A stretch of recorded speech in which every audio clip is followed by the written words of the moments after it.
Welcome to the MMB Radio Podcast, where no topic is too big or too small. We talk about them all. Now here is your host, Masta.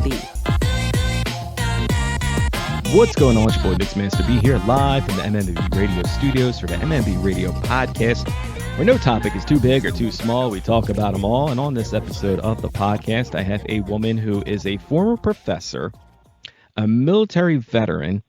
She was also a church leader. So now you're going to be really shocked when I say she's now one of the top-rated industry performers in the adult industry. You're probably thinking, how do we go from all of these accolades to this? We're going to find out right now. I want to welcome in Professor Bella Bear. Bella, how are you? Great. Thank you so much for having me today. Not a problem at all. And I was like, wow, that's a lot to, kind of digest. I'm sitting there saying, a professor, a military veteran, which first, before we get started, thank you for your service. Oh, you were welcome. It was fun. And I said a church leader. I mean, there's a lot here. And then, you wouldn't think I'm going to, lead into the adult industry. But you are all those former things and now an adult entertainer, correct?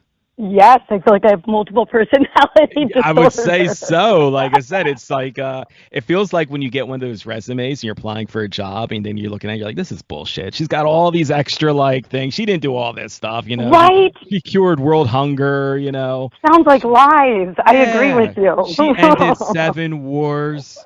For other people that lie. I got pictures. So. Yeah, I got pictures, right?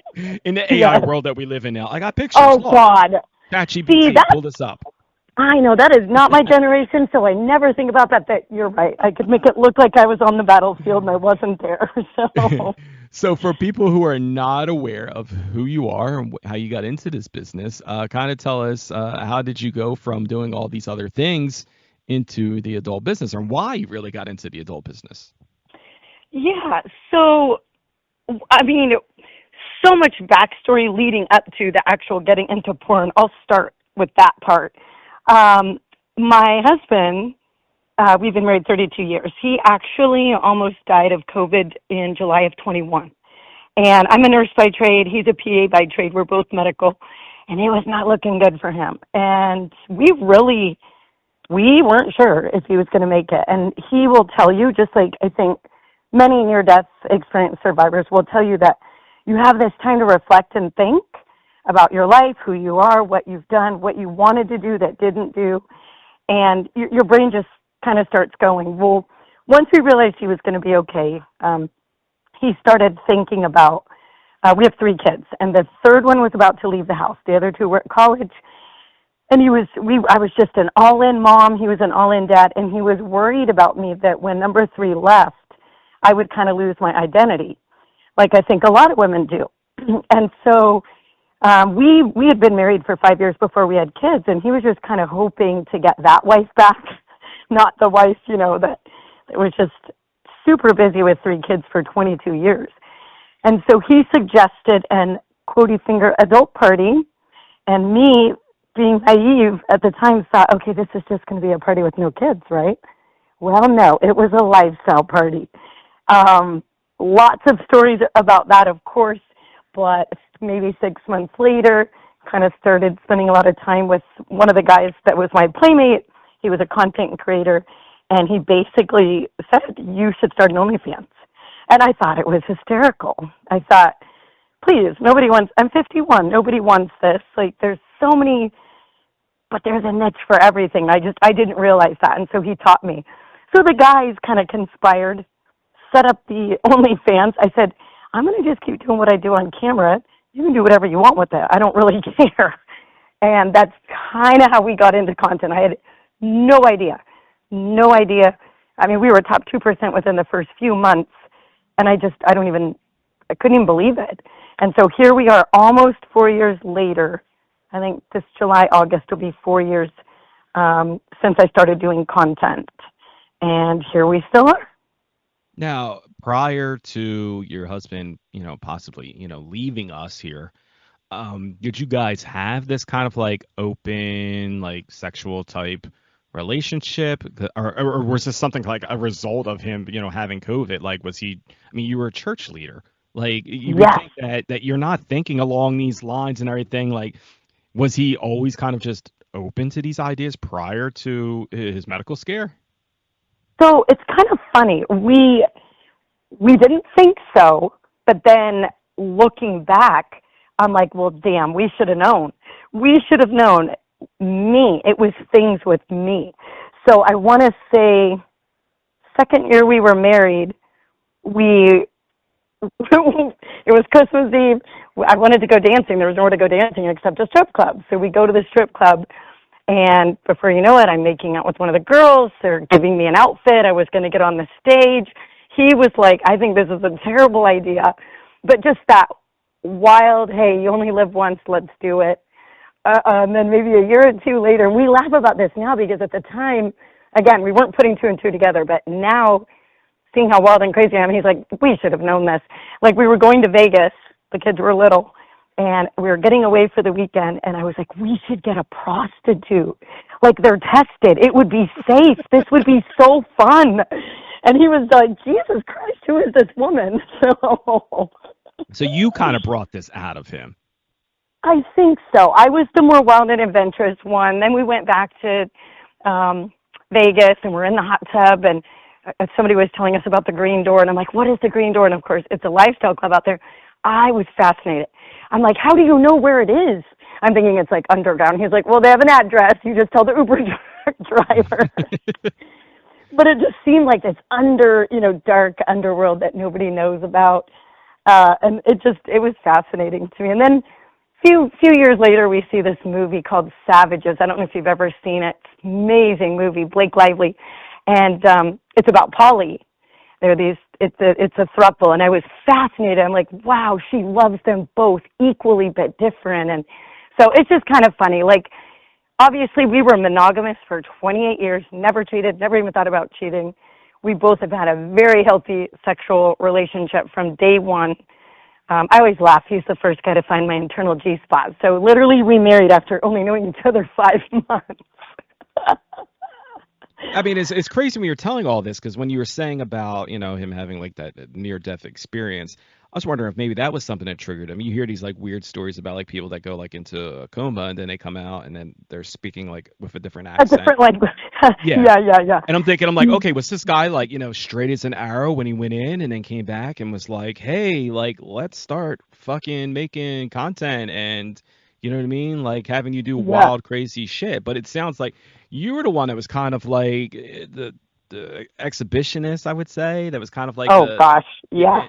The one that was interested in all of this. And it just, I mean, I guess hey, kudos to your husband. That was like, you know what, like I want her to live her best life. I want her to be happy, because I had a near-death experience and I might not be here. And I don't want to know that I've left this earth and she's, was not able to feel like she could comfortably be who, she is and wants to explore. Yeah.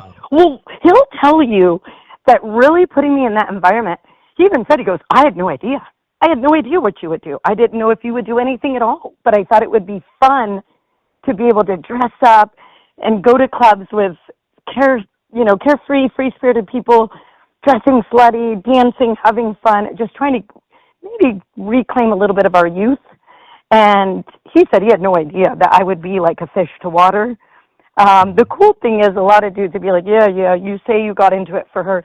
Really, I was the one experiencing all of the experiences, and he liked to watch initially. So it's been like a process, like evolution. Like now we're full swap couple. Now he does content. He's grown into that, whereas I was just very comfortable from literally day one. Mm. Now, and like I said, looking at the resume, you're a former professor. So when you were a college professor and, doing all the teaching stuff, well, first off, I guess because I don't want to out any of that stuff, but like, what were you teaching that was, that was your profession as far as a professor? So I was a nurse at RN for lots of years. And then in 2019, I got my master's and went into education. So I was teaching nursing school. So I taught obstetrics and pediatrics. That was my specialty. And I did it for 3 years before getting into content. Honestly, it was pure naivety, maybe excitement. Maybe the excitement blinded me a little bit because I'm not usually that short-sighted.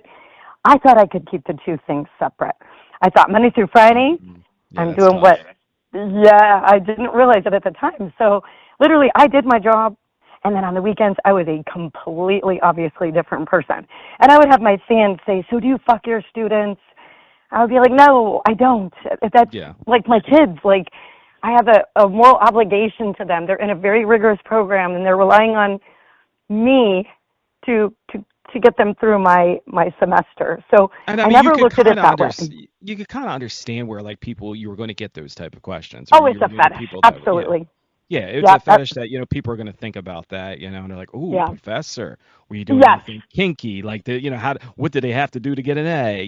Like just Uh, there's people out there that just let their minds wander, which is good and bad. Like, okay, it's kind of crazy, but at the same yes. time, it's kind of like, all right, like you are now in a field where you are fulfilling fantasies for people. So Exactly. you can't be Yes. really like too mad at people for like having fetishes or fantasies, no matter if we agree with them or not agree with them. So true. They're fetishes and fantasies regardless if it's our cup of tea or not. It's so Um, true. What's funny is at the time when I was still doing both, I was uncomfortable playing into that. Well, I got outed in July, and I've only been doing porn full time since then. Now on Sex Panther, that's really what they love. They want me to tell them all the things that I'm going to make them do to me so that they get their A or they pass my class. And now I'm okay with it. There's not like a moral dilemma because, hey, this is what I do now. and that's gotta be a little weird too. Like they want you to like, so tell me stories about how like when you were a professor, and it's like you really have none. But at the same time, you're filling a fantasy, so it's I'm like a you're good making up. storyteller. Yeah, I was gonna say you're making up a story. Hopefully I didn't spoil for anybody out there, but I mean, it's the Exactly. world of fantasy. It's like that's the crazy thing about it is a lot of people don't understand that. While porn to some people is a form of entertainment, some people just cannot you know separate the two. Um, True. but you Very true. also looking through the resume, you served in the Gulf War, Yeah. and kind of take us through that situation. Like, what was the thought process of going through that and having? I mean, you've probably seen a lot of things that most common people have not seen or had to observe outside of a Yeah. movie theater. It honestly, it was a super great experience. I was living. I left home early, and then I was working two jobs trying to get my nursing degree, and it was taking forever. And I'd known some of the girls I went to high school with they joined the Air Force, and they loved it. They were traveling, they were getting money for college, they were having a good time, experiences, and so I decided to go talk to a recruiter, and I was like, you know what, I'm going in. This sounds good to me, and it's really funny when you're 18 paying all your bills working two jobs. What they offered sounded really good. You grow up spoiled, what they're offering you is not going to sound that great. And so I said I want to be a nurse, so I'm not going to go in and just do any job. I want a nurse job. And they said, okay, well, there's a 9-month wait. Well, by then, we were in war. We weren't when I signed up in, summer of 90, but by spring of 91, we were in the middle of it. And so they sent me, after my basic training in tech school, straight to Incirlik Air Base, Turkey, which is a very strategic base, right over where all the shit was happening. And honestly, I was too young and dumb to realize the danger that I was in. When you're 20, you're invincible. And I just thought, I'm here with all these people. Certainly nothing bad can happen to all of us. I had a blast. I worked in the hospital. I got medals for being in the actual area of action, but I was medical. I was a combat medic. So they didn't give me a gun. They made me wear a little red cross on my arm. I stayed in the hospital. I saw some things that they brought into the ER, and it was just kind of fascinating, but it's not like what you would see in a movie. They sent all those people to the bigger installations like in Germany. Gotcha. And then tell me about being the spiritual church leader here, because again, a lot of these things just doesn't seem like they go hand in hand. Former church ministry leader. So, Yes. I mean, at any time when you're doing these things, did anything ever tend to leak out? Now, mind you, I know you weren't shooting content and everything, but like, did any ideas or anything come forward like, hey, like, oh wait, there might be something with Bella here, she might be not on those straight of courses? Okay, so my real first name, before there was Bella Bear, my real first name, we referred to her as Vegas, my first name. So it was, I'm a mom, I'm a church leader, I take the dogs to the vet, I do my laundry, but then when we go to Vegas, I'm this other completely different person. It's like an alter ego. I mean, it's me, it's just I'm able to let loose. So being in the military, I was super wild and crazy and a huge slut. I've always loved sex, always. And when the ratio of guys to girls is about 30-1 over there, it's no wonder I had a really good time. When I come back stateside, I meet hubby. We wait 5 years. We have the 3 kids. And we knew what kind of parents we wanted to be. We were all in for them. They did wrestling, cheerleading, baseball, swim lessons. We almost bought a damn horse for our daughter. Then we got into the church. So it was almost like different chapters where they sort of kind of overlap, but not really. Like we were done with the military, then we had kids. Then we got involved in the church with our kids because we thought it would be a wholesome environment. The church has its own set of problems. And because we had 3 kids, we would get roped into teaching Sunday school and teaching children's church. And I'm just a very type A organized sort of person anyway, and they recognized those qualities in me, and they were like, how would you like to be children's ministry leader? And I was like, all right, let's do it. So I was children's ministry leader for the better part of my kids growing up. Now, mind you, at the time, monogamous, very vanilla, didn't have fantasies about, like, doing 2 guys at once or anything. I never thought about that. It wasn't until he took me to that lifestyle club and was like, do whatever you want with whoever you want. I want you to just have a good time. It was terrifying, too, by the way. I didn't do anything with anyone that night. I was trying to figure it out. I was going to say, so I would think that a lot of your firsts happened while shooting content? No. No, really? Nope. Our first lifestyle experience, we went to a playroom with 4 20-somethings. That was my suggestion, by the way. Hubby just followed. And then he ended up watching and just kind of letting me do my thing. But we just jumped in head first. Gotcha. And he even said, how have you functioned? You must have been miserable. I was like, no, I was blissfully happy. I had no idea that this was inside me trying to get out, I guess. And there was a lot of people trying to get in you that Exactly. So you're trying to get out, people are trying to get in. That's right. That's a perfect match right there. So you start doing the content and everything. And I mean, I guess at this point, there's no nerves, or is there still some nervousness now that, that's like, okay, this is for real now. This isn't just us playing around. I don't know why. Probably because a lot of our lifestyle experiences, like my first DVP was my hubby and this guy that I was kind of dating for a few months. And it was on camera. And my first train was lifestyle on camera. My first 2 guys besides hubby was lifestyle on camera. So switching to content, the only difference, and we laugh about this now, I don't know what kind of a porn person you are. First of all, I never watched porn, ever. I never watched porn. My imagination was good enough to get me going. So when we started doing this, hubby he's artistic. He's an artist. He's taught himself editing, has all this software, all these great ideas and costumes, and this is the scene, and Bella, these are your lines. And I remember thinking, I don't want to say lines, I just want to fuck. Like, do I really have to say lines? And so to answer your question, I think the only difference going lifestyle to content, and no, I was never nervous, never. Maybe when I shot with Richard Mann, I was a little nervous. We shot independently before I shot with him for Wifey. But he was a hell of a great guy, and he put my mind at ease very quickly. But no, I didn't get nervous. Mm-hmm. And now, I mean, obviously having held so many different titles, do you just said there, you're like, I don't need lines, I just want to fuck and everything. But like, do you enjoy doing like the role playing? Like, and does it feel now weird? I do. Okay. Does it feel weird doing the role playing of like professions that you've held?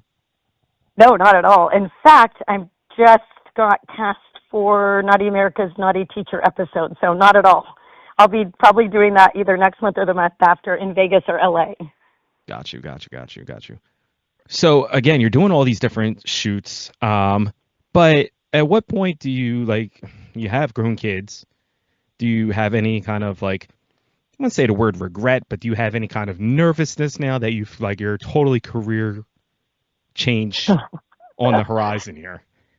Well, it's kind of funny you asked that because I can still practice as a nurse if I wanted to. I can still teach. And I even thought I'll just do online teaching for nursing school because then they can't put a face to the name and just decrease chances of causing any more drama, right? A private university reached out to me last week, and they're willing to hire me, knowing full well what I do. Oh, wow. So I don't know that I'm going to do it. I don't think I'm ready. I think I'm having too much fun doing this, and I have too many opportunities, and I don't want to be bound to a schedule. But before we started this, well, there's actually a really funny story, if you want me to tell you why we had to tell our kids we were lifestyle. I don't know if you have time for that. No, I got time. If you got the time to share the tea, we'll let you fill up the cup. Yeah, definitely. Okay. So because we told the kids we were lifestyle, and there's a funny story behind that. And then I sat them all down because at the time they're 18, 20, and 22. And I said, hey, this is what Mom's thinking about doing, but I want your opinion. And all three of them were like, do it. We don't want to see it. We don't want to know about it, but you want to do it, you do it. We support you. And that's just kind of the family that we have. We support our kids with their decisions as well. But we have two master bedrooms, one on one of the house, one on the other. And this guy that I started playing with frequently, and then we kind of started dating for a little bit, would come and spend the weekends with us. Well, number three was still living at home. And I said, he was moving out shortly. And I said, okay, Dad's friend from the military is sleeping in the other bedroom, so if the door's shut, don't bother him. And my youngest was like, okay, fine. You know, he didn't think anything of it. And we all went to the nude beach. We came home. We were going to shower and go out to dinner. Well, me and the other guy ended up in my shower, and we ended up fucking around. So hubby was like, I'm going to go shower in the other shower. I'm not getting in the shower with them. I'm going to go get in the other shower. So when he goes in the other shower, there's nobody downstairs. Then he comes out. By then, number three had made a plate of food. Number one had come over, didn't even tell us he was coming over, so we had to instill some new rules with that. And here comes hubby out of quote-unquote friend's bedroom and wearing just a towel. So they thought, so all three kids start talking. Oh, my God, is Dad experimenting with men? And later, we were like, oh, no, we got to tell him the truth. Hubby was like, how is it easy, for them to think I would be experimenting with men if their mother is a whore? I mean, we were just dying laughing. Now, do you have family and friends that don't like, I mean, this is all kind of wild and funny, but do you have friends and family that are just kind of not, come around, don't associate anymore? So we have actually both of us have a very small family, and the family member, I am very tight with my sister, she knows, and she loves me, and she said she would never judge me. She said it doesn't surprise her because I was always kind of wild. And the friends, well, when I was outed, that was kind of taken out of my control, and I thought, you know what? There are going to be women that are going to hate me for it, and I don't blame them. If it's a different alignment of morals and values, I'm not going to blame them for that. I don't answer to anyone except my husband. So the ones that, I got many texts saying, the word is out and I still love you. You're still amazing. I don't care. You're still the person I've known for 12 years. And then there are other people that, no, they don't. They want to brand me with the letter A and burn me at the stake. So, and it did. It hurt a little bit. It did.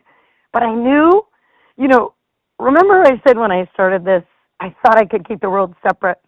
Well, within 6 months, and half my shit was getting pirated, and we blew up, our stuff was everywhere, then it became abundantly clear, oh, yeah, this is going to get out.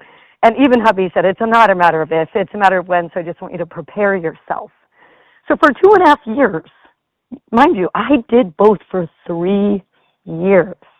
3 years. I was preparing myself for 2.5 of those. So when I was outed, that was an interesting little phone call from HR. I was ready. I was prepared mentally. Now, obviously, speaking about the haters, did you have anybody that your kids are grown, they're legal, but did you have Yeah. anybody that was trying to stir up drama that was kind of like, hey, like I'm going to make life difficult for you because like morally this is not what I like, this is not my lifestyle, so I'm going to fuck with somebody else's life because clearly that's You just know, what people do. because I'm miserable people anyway, right? Yes. I did have a few doxer slash stalker. They doxed about 10 of us. One lady, it hit her so hard she got out. She got out of the game. She's like, no, no, no, this is more than I bargained for. We hit back. We were like, you want to fuck with us, we're going to fuck right back with you. Hubby ended up not finding out who he was per se, but reverse stalked him and got his, I don't even know all the details, but nobody that was in our life or nobody that mattered, I think they were strangers. And of course we get the hate. Oh, I'm sure your kids are proud of what a whore you are. Block, delete, I don't care. I don't know you, I don't even care what you think. So we just try to keep it real, keep it healthy. Now, obviously, later on in the game that you got into this, how long do you plan on doing this? Is this something that do you have like a game plan, or is it like you just kind of take it day by day, like living in the moment type thing, or do you actually have goals and like a game plan of things you want to accomplish? Man, wouldn't it be great to have goals in this industry? Oh my God. So I was fortunate enough, okay, we did just hire a PR guy, Start Factory, and then we did just hire a management company, Glam Media. And I was able to self-book 9 pro scenes from like August to December. And so the opportunities are there. We're having fun. We're doing it together. The money's coming in. Like, I'm a firm believer in signs from the universe. And when I first got outed in July, I was like, well, let's see what's next for us. Like, I'm not going to make any rash decisions. If we're meant to stay on this path, the opportunities are going to be coming through for us. In fact, funny story, we got approached by Vixen Media to go on Wifey. And, oh, man, I told hubby, I go, oof, we need to really think about this because it's mainstream. Like, it's been on The View. Like, people that aren't even in porn or the lifestyle know about wifey.com. So if we do this, we are out. So we need to make a good decision. So we got the phone call from Vixen like 20-something. And they set up the meeting for like the 29th. And we were going to make the decision on the 29th if we were going to go on the show. The 26th or 7th is when the college called me and said I needed to come in for a meeting. The next day I resigned, and the next day we did our interview with Vixen Media and said, yeah, we want to be on your show. And literally 2 weeks later, we were in California. So it's just worked out for us. Like, goals, the future, I have zero idea. Fortunately, I do have 2 careers I can fall back on. And we're just riding the wave and having fun and taking opportunities that we want as they come. Now, you mentioned about being on Wifey and everything. Like, one of the top rated performers highest rated performers that are, models with Wifey, and appearances from Naughty America, Score Group, Private Society. Is there, you say you didn't watch a whole lot of porn, but is there people or companies or just different aspects of the business that you would love to work with, that you just want to kind of collaborate with them and just kind of share ideas with, or do you just kind of just take them as they come?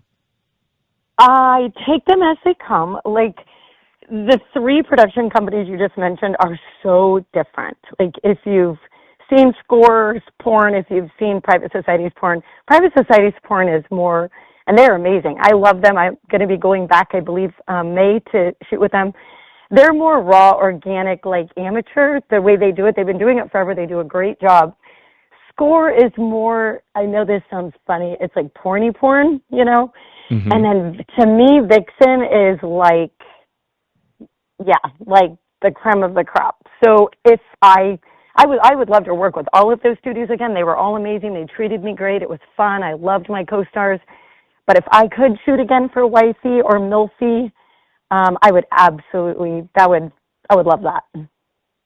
Now, do you find it difficult being older in the business I mean, obviously you've had a lot of success and, kudos Yeah. to you being so successful, but do you find sometimes people, for whatever reasons, don't want to work or have, kind of thrown shade your way being older in the business and getting started later on? So I've never, let's see, how do I, okay, the females, love them, love them, love them. They're either all my age or younger, and the ones that are younger tend to flock to me, and I almost become like a mentor. I feel a lot for girls that get started in this in their 20s because there's so much in the game. First of all, you have to have a really healthy relationship with comparison. We all bring something different to the table. So I feel fortunate that I'm mature, I'm confident, I've lived a lot of life and experiences, and people want to work with me, they're going to want to work with me. And if they don't, that's okay. That just means I'm not there. What does hubby say? He says, I'm not everybody's cup of tea. Maybe some people drink coffee, that type of thing. And I'm okay with that. I'm very fortunate that I do get asked to work with a lot, and everyone I reach out with tends to say yes. I haven't really had anybody hurt my feelings, if you will. And I know that can happen. But maybe it's because I have thicker skin. I don't know. Well, I think a lot of that has to do too is that you've lived, a pretty full life to this point. I mean, obviously, like I said, all the different things that you've experienced and Oh, yeah. and where a lot of these girls that get into the business, they're 18, 19, 20 years old, really have not even like witnessed what the real world is. Yeah, they haven't had that life experience yet. Like haven't had you've already been married, you have a solid having a solid relationship. A lot of these girls are like, hey, this is quick, easy money, not thinking, long term. And that's not to say that people, older are not thinking along those same ways, like, oh, this is going to be fun, it's easy money, but there's a sense of like maturity, I would say, that happens somewhere along the lines where it's like, okay, when you get into it later on, it's kind of like, okay, like I've made other tough decisions before this. Whereas when you're 18, 19, 20 years old, that may be the first big decision you've ever made in your life. I did some stupid shit when I, when I was 21, 22. Yes. Thank God there was no social media when I was 21, 22. So. We were talking about earlier about, like creating, like there's photos and everything in the AI. You're like, oh, that's way like, before that your world and everything. But social media, it's such a big thing. AI is like such a crazy thing that people are still trying to wrap their heads around. And we fielded questions from people from social media. So there are, the good things of social media, the bad things of social media. But a lot of the fans were like, how often do you get to interact with people through socials? Yes.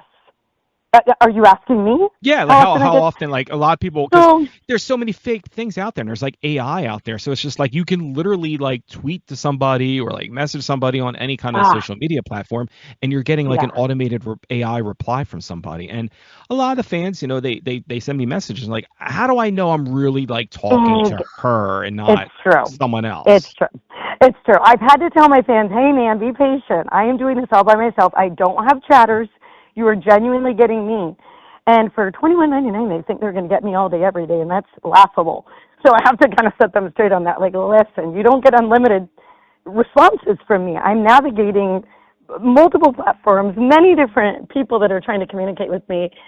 I don't know that I would recognize an AI-generated response if I saw one. I definitely don't use them. I don't use AI. I don't use filters. I don't use any of that modern technology that I see a lot of people are doing. In fact, I tried to use AI to caption a photo, and I messed it all up, so I just didn't even try. My husband was like, you're really bad at this. I'm like, yeah, I think I am. I'm just going to stick with my own thoughts. Now, where can people find you at on your socials, like the real socials? Because like I've had people, and we got a handful of questions we're going to get into from the people, but people were sending messages to me. And like, is this really her that you're going to be talking to? Like, where can I find her? And nice. Well, if they go to my X account, my Twitter account, it's just Petite Prof XXX. And there's a link tree there, and they'll find all my platforms. If they go to Pornhub, it's just Bella Bear, and on my banner are also all my links.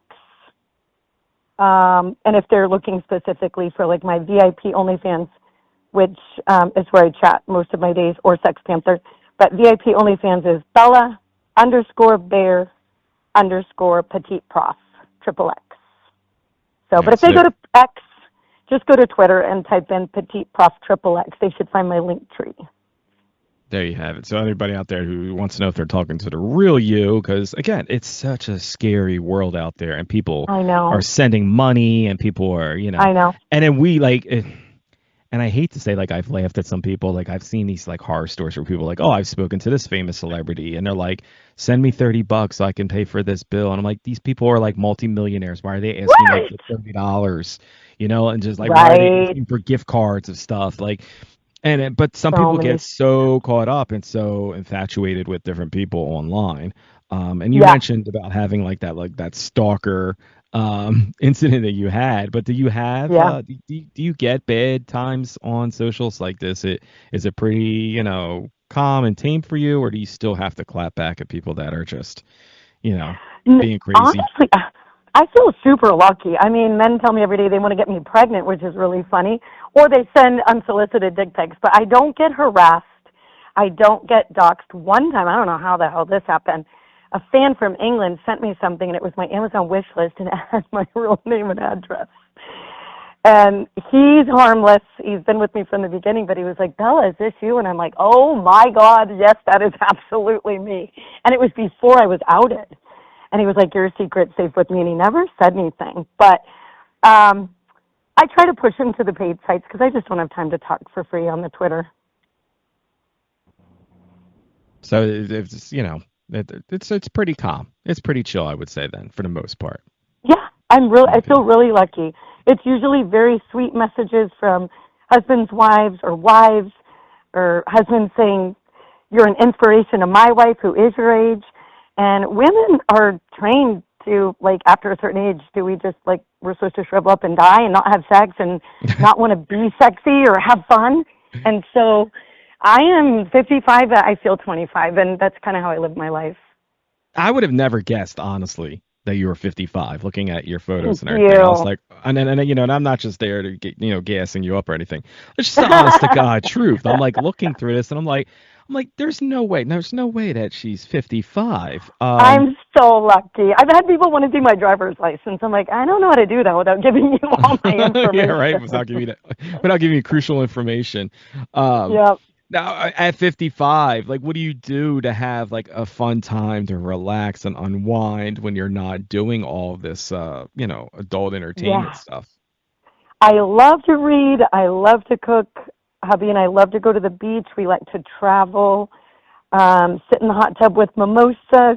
We like throwing parties, too. And we also like going to the lifestyle club. So we'll have periods of time during the year where we're just doing lifestyle stuff and we're taking a break from content creation or any paid or pro scenes, and then we'll kind of switch back and forth. Gotcha. Now, a couple other questions I had from fans. Like, one person wanted to know, having done so many different things, what is one of your favorite types of scenes to shoot? Do you have something that you're just like, oh, I really love doing these? I just did my second train last weekend, and I freaking love them. I think I had 9 guys the first one, 7 guys the second one. I'm like, I need more guys. So I loved the train. It's really fun. Gangbangs are fun too, but I feel it like there's one of me and 5 or 6 of them, so I'm trying to like constantly be thinking about how to engage them. And if it's a guy that's not really familiar with gangbangs or familiar with how to, for the dude to take initiative in the gangbang, because I'm just one me, there's 5 of them, like they need to, if I got a free hand, come and put your dick in my hand. But I prefer trains over gangbangs, but those are both fun. Now, how much of a train is too many of a train? Like gangbang or train? Like, do you have limits? I guess I should say. I don't know what's wrong with me, but I am never sore. I'm 95 pounds, 5 feet, and I can take the biggest. I don't know how. I don't know where it goes. We joke about it all the time.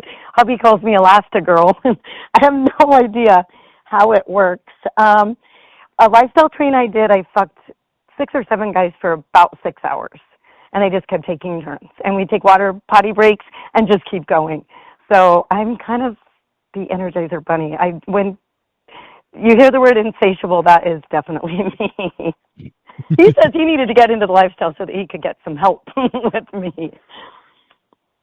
Now, a lot of fans were sending in too. Like, do you collab with fans? Like, a lot of lately now, people are so easily able to make their own, social media accounts, doing these different things on, their own different platforms.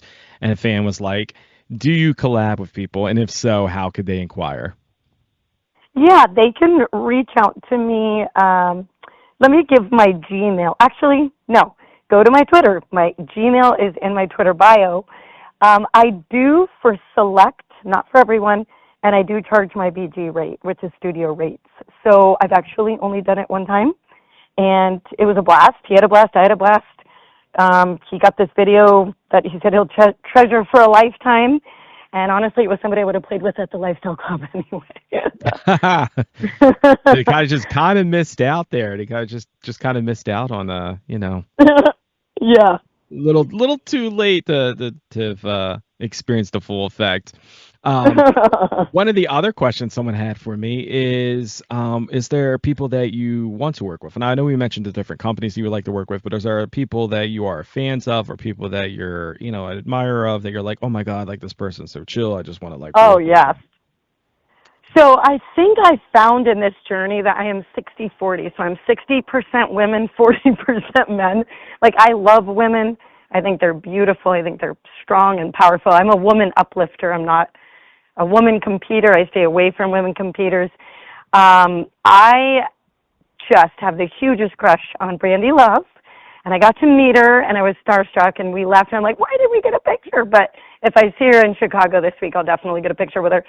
And Reagan Fox's confidence is just, she gets me going. Now, how often do you get to do the different conventions? Like you mentioned Exotica, like how often do you get to do them, and what are those experiences like for you? We do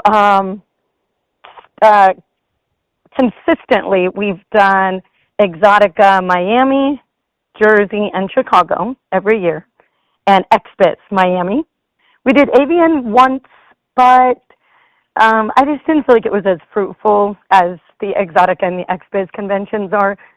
Each time we go, it's kind of funny. It's a mindset. Like, one Jersey convention I went to, I told everyone my collab schedule is full. I didn't shoot one scene. I didn't want to.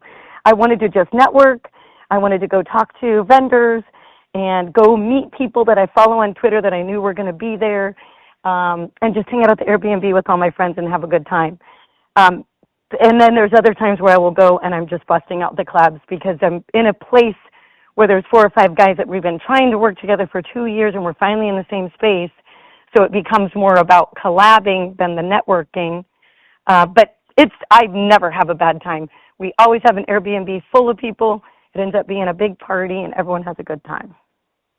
All right, and then the final question, I'll let you get out on this one. One of the final questions. So, customer, I said customer. Wow, a listener. He might be a customer because they are a customer. Yeah, they are customers because he mentions that he follows you on your socials and mentions the different platforms he sees your content on. So I guess in a sense he is a customer. Absolutely. Yes, and he wanted to know though was like if you could describe your most wildest fantasy. Oh, man, my most wildest fantasy. Actually, have you experienced it yet, or? No, not yet. So, this is my biggest fantasy. I'm opening up here. So there is a porn video. I think hubby and I did see it on Pornhub. Again, I wasn't a big avid porn watcher, but I have seen some. And this woman, there was a line. Again, we're back to the train. Probably 30 guys. And she's blindfolded and she's on a breeding bench. And they're all just kind of having their way with her. And I don't know. I just find that to be incredibly sexy to just take it. Just let them come and I'll just take what they've got to give. And it was exciting to watch. So that's probably my current fantasy they have not fulfilled yet. So there you have it. See, I was like, all right, she's going to keep this one behind the paywall because this guy's already made it known that he's an avid fan, aka a customer. Yes. So I'm an open book. I will share. Yes. Well, what do we have coming up as far as that you can kind of tease? Like if fans want to know, like what should they be on the lookout for? What kind of things do you have coming up? Well, next week, hubby is editing. They're all very excited about this. So we are poly. So I do have a boyfriend and a husband. And my fans love anal scenes. And next week is my first anal scene with the boyfriend. So a lot of fans know that already. That's what's coming out next week, and they're extremely excited. We'll be in Chicago over the weekend. And I have one collab set up because this is one of those trips I just want to focus on the business aspect. And then setting me up for Naughty America, the Naughty Professor segment, which is right up my alley. I love it. Yes. We actually had Naughty America in our home in December at one of our shoot houses, and they shot 8 scenes in my home. So I love Naughty America. They're fantastic. And then there was one other thing. Oh, and we're doing a shoot house in June. We just had one February. We had one March. Amazing. And now we have a whole new slew of talent coming to our house in June for another shoot house. So that's what I've got going on for the next 3 or 4 months. Sounds like you got a lot on your plate to be doing in the next couple months, and that's why I can't get a job. Yeah, it's kind of hard to do 2 of those things at once. I mean, you're so busy doing that. That's why I was curious, like, how do you find time to kind of just like live what most people would consider like a normal life, like having a social life? And it's just this is part of the life. The life that you live is the social and the work. I guess it's would be true. A way to say it. Last weekend was insane. I did 8 scenes. I hosted 20 people, cooked all the food. I did an orgy. I did a train. I did 6 other scenes. This weekend, hubby and I have done nothing. We went to the nude beach. We laid around and watched movies. We laid by the pool. Like, it's important to balance. Even though this work is fun, it's still work-life balance. I still have to get my laundry done and go to the grocery store. You still kind of have to let the kitty, rest a little bit, Yes. Yep, she's got to rest sometimes. And, so it just takes a conscious effort. And for me to, like Sex Panther, I could be talking to these guys from 5:30 in the morning till 11 at night if I didn't set a limit for myself. So there's times I'm up at 5:30 and I'll do it until 6 at night, and then I'm like, nope, I'm offline, I'm not available. Or there's other times I won't come on till noon and I'll be available to them till 10 or 11. So that's the beauty, is we control our schedule. And my fans are amazing. I'm very unpredictable, so they don't really expect anything. They just get me when they get me. Well, is there anything else that you want the fans to know before I let you get back to living this amazing lifestyle that makes so many people envious of you? No,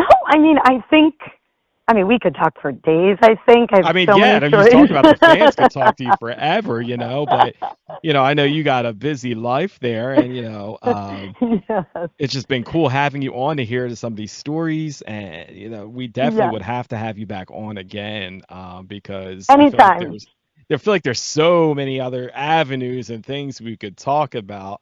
It was a nice introduction for people who are fans of yours, or people that are just, starting to find out about you and are like, hey, like, I just, I don't really know too much about her, but I'm intrigued, because it was like a lot of people were giving that vibe. They were like so excited to hear from you, so excited to kind of know your backstory. It's an interesting story. I mean, like I said, when you look at that resume, you're like, okay, wait, like, all right, explain this to me. All lies. Like, how did this, but what's really funny? We actually owned a coffee shop franchise for a couple of years in that little mix, 2006 to 2008. I was valedictorian. I got all straight A's from kindergarten all the way up through college. There you go. I did this, I did that. You know what I mean? I once ruled a third world country. Something along those lines, queen. Yeah, exactly. Yeah, I was queen and took a hiatus for 2 months, and now I'm back to being queen again. You can reach me at this location if you have any other questions. Yeah. That is so funny. But like I said, it was a wild wind story of like how you got to where you are, and it's just been super cool having you on and talking to us, because again, it was one of these things where it was like, even I'm reading it, I'm like, all right, this is how do we get to here? I love it. Hopefully now the dots have been connected and it makes more sense. Life is just a book, and each one of those endeavors was just a chapter of my life. And right now I'm in my porn chapter, and I don't know if it's another year, 10 years, who knows.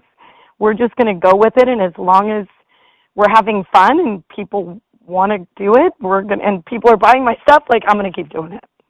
Well, again, we wish you all the success in the world. We definitely going to have you back on again. So shout out to Star Factory for hooking that up for us, because they always hook everything up for us. Like they're just top tier. Anybody needs any kind of PR. He's Star amazing. Factory. I love him. Definitely. Very lucky to have them up. They will hook you up. Yes. But we wish you all the success, and we'll bring you back on real soon. Okay, great. Thanks so much. Have a good rest of your day. You too. Take care. Okay, bye-bye. Hey, this is Bella Bear, the Petite Professor XXX, and you're listening to Mix Masta B on MMB Radio.